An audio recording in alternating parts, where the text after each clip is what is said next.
ពេលព្រឹកថ្ងៃពហុថ្ងៃនេះមកដល់គឺរវល់ជាប់ដៃតែម្ដងបងប្អូននៅច្រកប្រអប់ដាក់លក់អត់ទាន់ទេគឺបងមួយគាត់សម្រុកមកទិញតែម្ដងអញ្ចឹងហើយម្នាក់2 3 4 5ប្រអប់ហ្នឹងគឺគាត់មកច្រកនេះខ្ញុំច្រកអត់ទាន់ទេបងប្អូននៅច្រកអត់ទាន់តែម្ដងហ្នឹងហើយទទួលស្គាល់ថាខ្លួនឯងលក់អត់ទាន់ទេហើយអត់សូវមានមនុស្សទេបងប្អូនសារហ្នឹងគឺស្ងាត់ឈឹងតែម្ដងប៉ុន្តែមនុស្សមកហ្នឹងគឺមកទិញតែម្ដងហើយច្រកសិតតែម្នាក់2 3ឡើង5អញ្ចឹងណាហ្នឹងហើយ6អីចឹងទៅនេះខ្ញុំច្រកអត់ទាន់ទេសម្បីតែរាល់ដងនេះខ្ញុំបានច្រកហើយដាក់នៅលើថាសលើអីតាំងលក់អញ្ចឹងណាបងប្អូននៅថ្ងៃនេះគឺអត់មានបានធ្វើទាន់អីទាំងអស់តែម្ដងស្អីក៏ខ្ញុំធ្វើអត់ទាន់ដែរអាចច្រកដាក់តាំងហ្នឹងក៏អត់បានច្រកដាក់តាំងហើយគាត់មកទិញហ្នឹងគឺច្រកភ្លាមហុចឲ្យគាត់ភ្លាមអញ្ចឹងធ្វើឲ្យវាមានការរាំងស្ទះខ្លាំងមែនតែម្ដងในការដែលខ្ញុំលក់ដូរថ្ងៃហ្នឹងបងប្អូនអើយ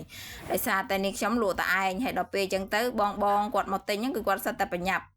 គាត់មកទិញគឺគាត់សិតតែប្រញាប់អញ្ចឹងដល់ពេលយើងច្រកមិនទាន់ច្រកសំបីតែទឹកត្រីទឹកខ្ទិះដូងហើយនឹងបាញ់ហយបាញ់ស្រុងហ្នឹងគឺអត់មានទាន់បានដាក់ប្រអប់ទាំងអស់គឺវានៅលើថាសធំហ្នឹងទាំងអស់តែម្ដងអត់បានច្រកអីទាន់ទេដល់ពេលអញ្ចឹងទៅពេលដែលគាត់មកកំងទិញហ្នឹងគឺច្រកឲ្យគាត់ភ្លាមដល់ពេលអញ្ចឹងវាធ្វើឲ្យការងារយើងរាំងស្ទះបន្តិចបងប៉ុន្តែមិនថ្មីទេឲ្យតែលក់ដាច់មិនថារាំងស្ទះប៉ុណ្ណាទេក៏នេះខ្ញុំអាចរ៉ាប់រងរត់រួចអីចឹងណាហ្នឹងហើយទទួលស្គាល់បងប្អូនឲ្យថាខំច្រកឲ្យលឿនអីចឹងទៅកុំឲ្យម៉ួយគាត់ចាំកុំឲ្យស្ទះគាត់អីចឹងណាហ្នឹងហើយអញ្ចឹងគាត់ចាំមួយផ្លែតអញ្ចឹងទៅពេលដែលយើងច្រកបានក៏ហុចបន្តគ្នាអញ្ចឹងទៅហើយមិនចូលមកសម្រុកទាំងអស់គ្នាបងដោយសារគាត់ចូលមកហ្នឹងគឺមានម្នាក់2នាក់ម្នាក់2នាក់ហ្នឹងបន្តគ្នាទាល់រហូតទាល់តែយើងអស់ឲ្យវ៉ាន់លក់អញ្ចឹងណាហ្នឹងហើយលក់ដាច់បែបនេះរាល់ថ្ងៃមិនដឹងនេះខ្ញុំសប្បាយចិត្តប៉ុណ្ណាទេបងអើយហើយថ្ងៃនេះលក់ហើយអីហើយបងប្អូនអត់មានបានហូបអីពេលព្រឹកឯណាឡើងម៉ោង10ហើយហ្នឹងម៉ោង10កន្លះចិត្តម៉ោង10ហើយក៏ដើរចូលទៅក្នុងផ្សារកន្លែងបងហ៊ីងហ្នឹងទៅទិញបាយគេមកប្រអប់មកហើយមកហូបគេហ្នឹងគេស្ងោរស្ពៃជូរ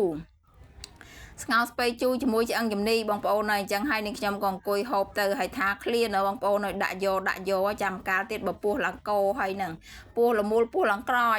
ហើយហ្នឹងហើយឡើងអស់អាលីងដល់ពេលអស់មួយទិញបែបនេះដែរក៏ខ្យល់យើងហ្នឹងអស់រៀងសើដែរណាបងអើយអញ្ចឹងហើយសូមហូបបាយហូបអីបន្តិចអីអត់បានហៅបងហូបបាយទេអធិស្ឋានអញ្ចឹងហើយបងអូនឃ្លានដាក់ទៅវប់បានហៅបងប្អូនទេអញ្ចឹងហើយការធ្វើវីដេអូក៏ដូចគ្នាបងអើយនាងខ្ញុំខំប្រឹងណារាល់ថ្ងៃហ្នឹងអត់មានចុះចាញ់អត់មានឈប់អត់មានឈរអីទេហ្នឹងហើយរវល់ប៉ុណ្ណាក៏ដោយបងឃើញអត់នាងខ្ញុំឆ្លៀតខ្លាំងណាឆ្លៀតគឺហូបបាយហ្នឹងក៏បានថតវីដេអូមួយសម្រាប់ផុសចែកជូនបងប្អូនមើលអញ្ចឹងទៅឆ្លៀតណាបងប្អូនអ្នកធ្វើវីដេអូបើមិនឆ្លៀតអត់មានវីដេអូផុសចែកជូនបងមើលទេអញ្ចឹងហើយកុំថាអីថាវ៉ាន់ដល់បងអូនអញ្ចឹងហើយវីដេអូបងអូនអត់មានអីច្រើនទេមានតែប៉ុណ្្នឹងអរគុណបងប្អូនអរគុណបងដែលជួយតាមដានហើយនឹង follow page បងអូនហ្នឹងជាពិសេសអ្នក follow ហ្នឹងគឺកើនឡើងរាល់ថ្ងៃតែម្ដងអរគុណច្រើនសម្រាប់ការគាំទ្របាយចាំជួបគ្នាវីដេអូក្រោយទៀត